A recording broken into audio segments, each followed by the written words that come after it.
Good evening and welcome to our 2026 World Juniors post-game show. Well, Vigs, it was interesting. It was fun, but all that matters is that it was a victory for Team USA over Slovakia. The win was important tonight. Yes. I don't think the USA is playing their best hockey, and maybe that's okay in the preliminary round, is to get through this and learn about the team and figure out who's going to play with who and who's going to fill the roles. But it's always nice when you can do that and get all the points. It is. I mean, it was not looking good at first. They were down 2-0 fairly quick. Made it 2-1, then it was 3-1, and then a crazy second period, Vigs, tied 4-4 afterwards, and then U.S. takes an early lead in the third, and then they hang on to win. It was craziness. Yeah, and the one thing I liked out of this game is that Chase Reed got better as the night went on, and he got involved. He got 2 assists tonight, with Hudson – questionable for the rest of the tournament. Looks like he dodged a big injury, but you don't really know what really the status is with him. So to see Chase Reed gain some confidence and get involved in the offense, that's big for Team USA. Certainly something to watch going forward here as they play Sweden in New Year's Eve.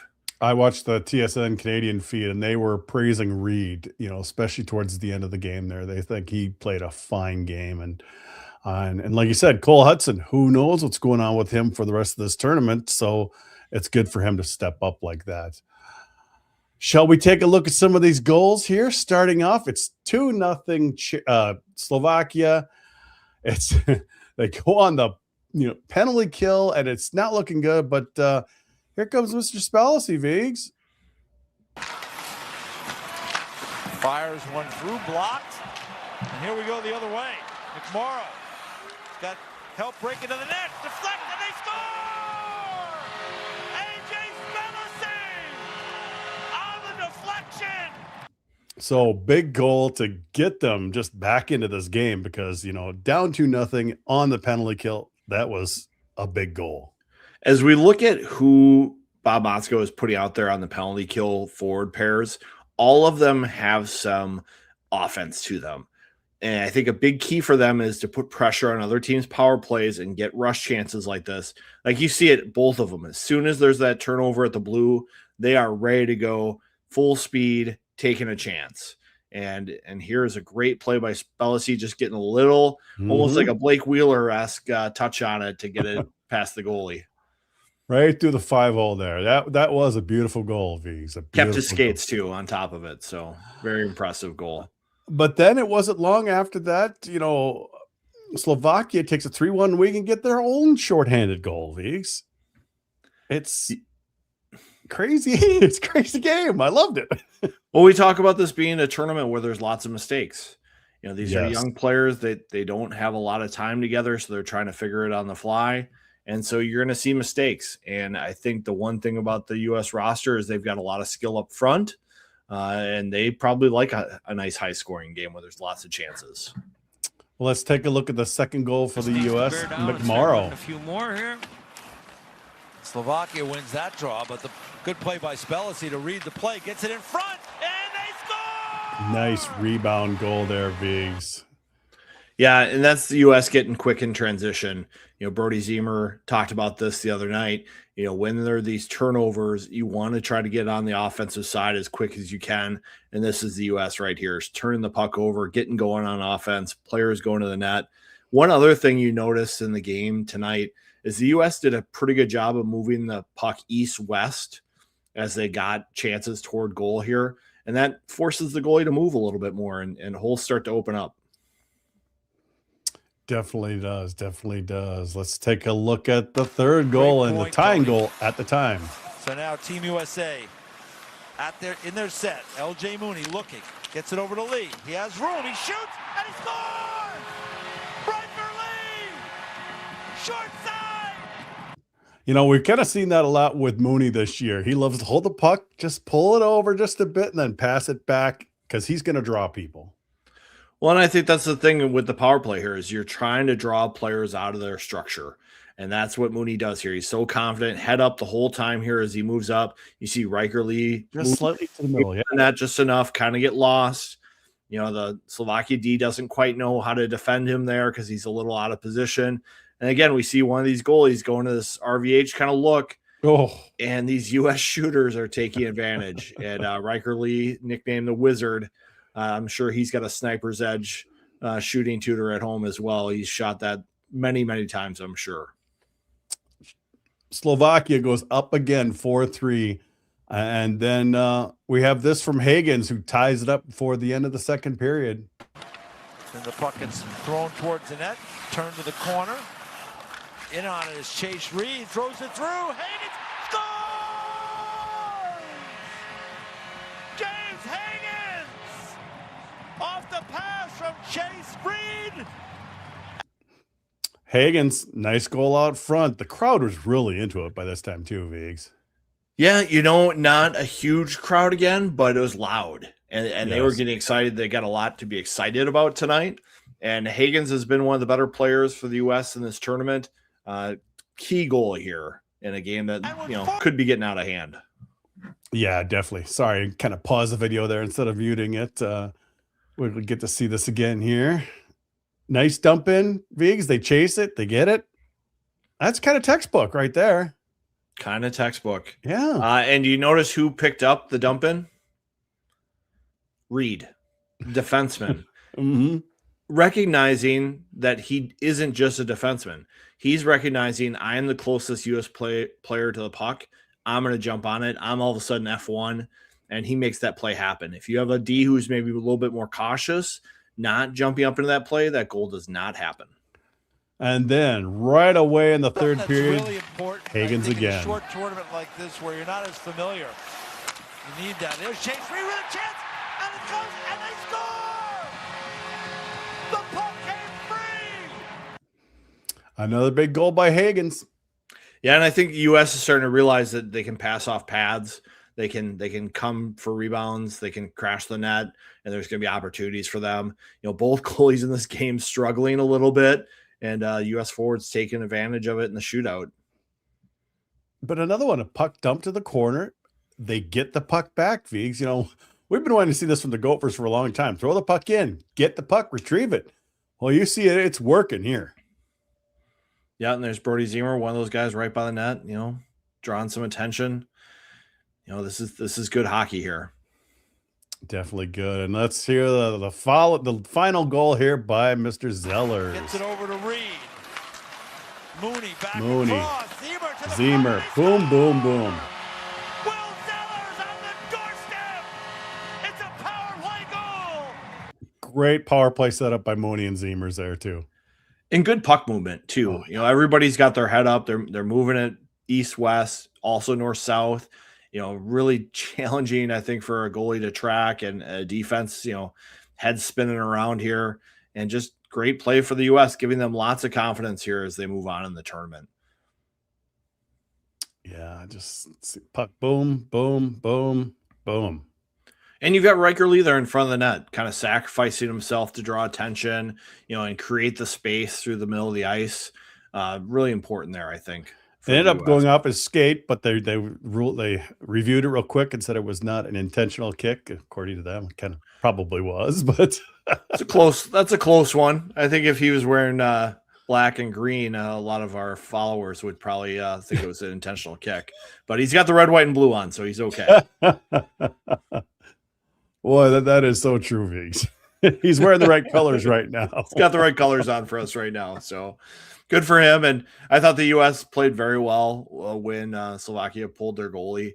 You know, I think they did a good job pressuring pucks, getting possession, and really preventing them from setting up and getting real dangerous. I was not impressed with Mr. Heil's performance in goal tonight, Viggs. You know, we talked just a little bit before we started, and I'm thinking if Kempf wins or does well on Wednesday, we'll see him throughout the rest of the tournament. I would expect him to get the next start, and it's up to him. You know, Motzko said, just calling balls and strikes here as we see the goalies play, and obviously not the best for Heil in goal. You know, were the goals really bad goaltending? Probably not. But No. when you're at this level, you need a little bit more from your goaltender. I saw something during the game about the expected goals for after 2 periods, and it was like 4.2 for the US is 1.7 for Slovakia, and they already had 4. So Yeah. not encouraging for your goalie to have a night like that. Zemer and Mr. Mooney had a pretty good game. They both had a couple assists each, I think, or close to that. I haven't looked at the final sets. I know Zemer had at least 2. Good game for them. They didn't score, but definitely good game for them. Yeah, 2 assists for both of them. Yep. Encouraging. I think they're both playing good roles for the U.S. You know, Mooney's starting to get some of those face-offs here. I think tonight, If he could finish some of those breakaways, though, or those close-in chances, he could have 3 or 4 goals by now.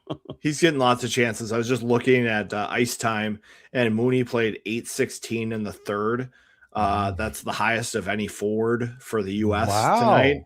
So I think the coaching staff is leaning on him as the game was closing up there. He's just got that burst, that hand-eye that the coaches really are enjoying, and being able to take some of those key draws is important as well. We're going to see a little bit more of him on the Gophers coming up too. Yeah, I would think so. I think second half for the Gophers, Mooney's going to probably take more of a role with the team. You know, he's looked so confident on the power play. Now that he's been able to take some draws here, you could see him taking a lot of key D-zone draws for the Gophers as well. Just looking at the current candidates, Canada 3-1 over Denver, about 15 left in the second period. You had Czechia defeat Finland in overtime. You had a goal within like the first minute of that game, a goal the last minute of the game by Finland to tie it up, and then a spectacular between the legs goal on the 3-on-3 Vigs.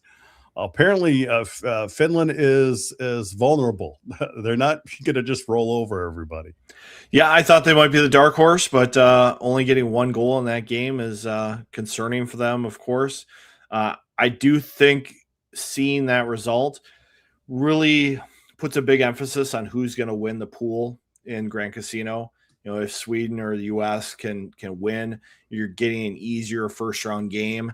If you finish second in the pool, all of a sudden, I think you've got a much tougher contest in the quarterfinals. And then you've got Sweden rolling over Germany earlier today, 8-1. Which we're kind of expecting. Germany and Denmark look like the 2 teams that are headed towards relegation. Germany definitely one of the looser teams to play against in the Grand Casino pool. Offense, easy to come by against them. Just 2 games tomorrow. We got Switzerland and Germany, and we've got Latvia and Denmark. Not the greatest games tomorrow. Yeah, I think it could be a good game. You know, Latvia's got some, talent. You know, they've got a top 10 draft eligible. I'm going to be having a hard time coming up with the name right now tonight, but I know he's worth watching. And I know that tickets are actually pretty cheap through the Gopher Sports portal. If you go there, you can get a discount on tickets for tomorrow and see some hockey action. I know it would help quiet some of the Canadian X users who are really chirping this tournament because they chose not to. Because they didn't travel like they always do. Yeah.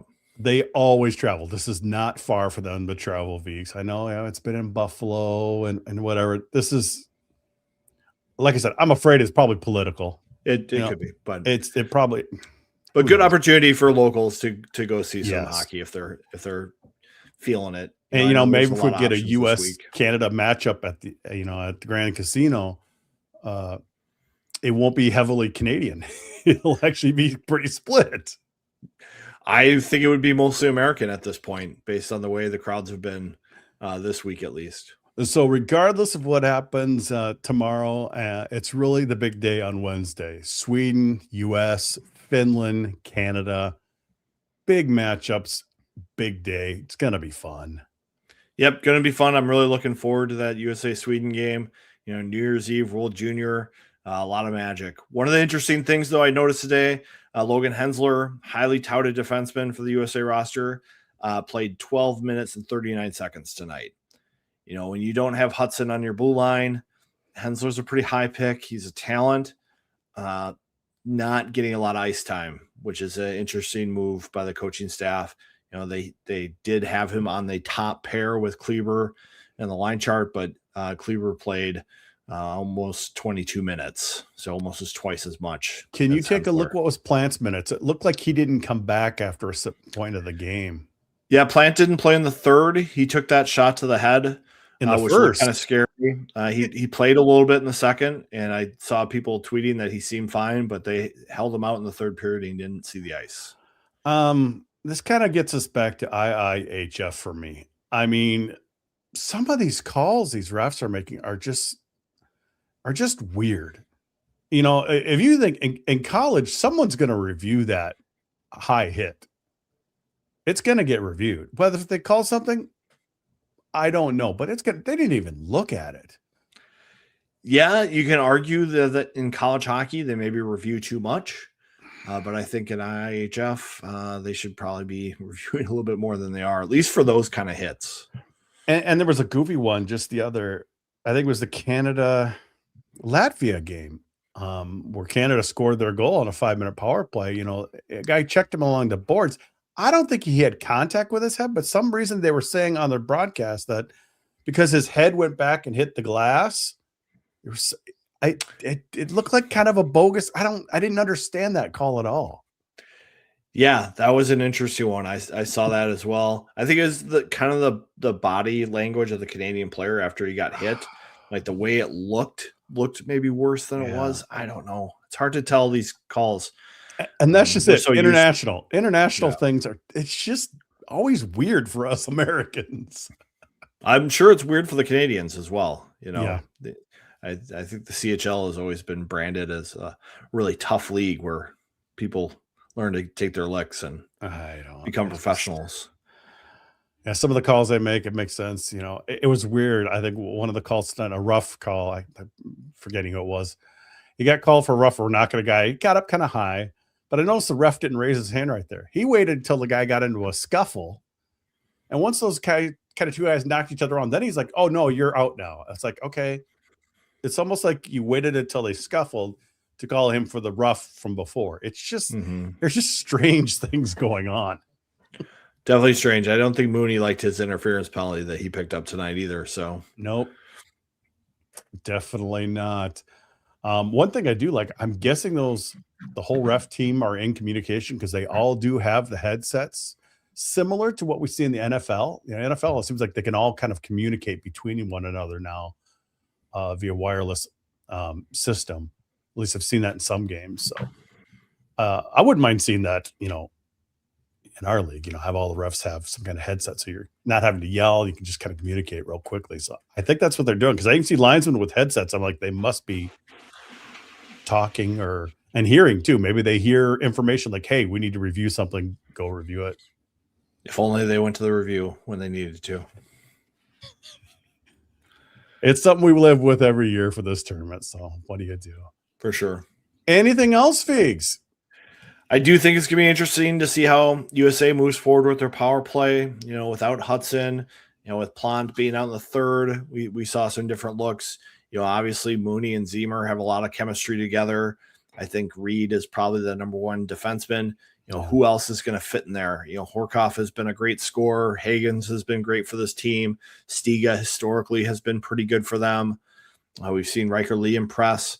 So a lot of options there. And, you know, they're going to keep moving around the seats on the bus, according to Bob Motzko with the power play. So something to watch in this. But right now, it'll be critical. They're guaranteed a 1 or 2 spot, so they're not in any trouble dropping right now, I don't believe. Yeah, there's no trouble. It just gets a lot easier if they can win. Correct. You know, correct. Although, as Bob Motzko always says, any game in the quarterfinals gets the gut acid going.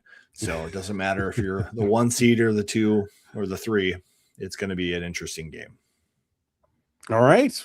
Good to go. Back on Wednesday night? Back Wednesday night, and I'll be back in Grand Casino for the game for that one. Looking forward to it. All right. Should be fun, Viggs. Always.